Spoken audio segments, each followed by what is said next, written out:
দর্শক, দেশের বিভিন্ন স্থানে বিপ্লব ও সংহতি দিবস উপলক্ষে র্যালি ও আলোচনা সভা অনুষ্ঠিত হয়েছে। প্রতিনিধিদের পাঠানো তথ্য ছবিতে দেখুন ডেস্ক রিপোর্ট। জামালপুরের মাদারগঞ্জে জাতীয় বিপ্লব ও সংহতি দিবস উপলক্ষে র্যালি ও আলোচনা সভা অনুষ্ঠিত হয়েছে। রোববার বিকেলে উপজেলা ও পৌর বিএনপির আয়োজনে বালিজুরি বাজার কেন্দ্রীয় শহীদ মিনার চত্বরে আলোচনা সভা অনুষ্ঠিত হয়।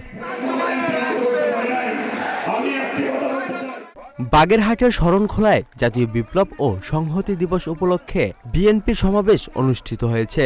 রোববার বিকেলে শরণখোলা পাইলট উচ্চ বিদ্যালয়ের মাঠে এই সমাবেশ অনুষ্ঠিত হয়।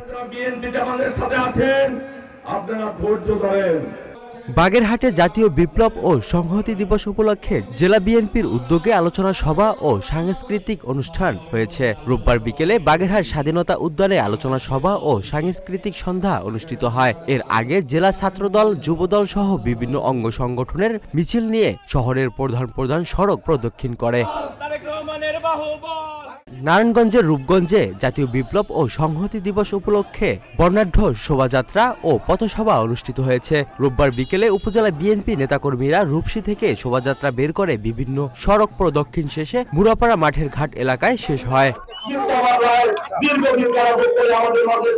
Channel S news desk. এই অর্জিত গণতন্ত্রকে রক্ষার জন্য আমরা যে কোনো ত্যাগ স্বীকার করতে প্রস্তুত আছি কিনা।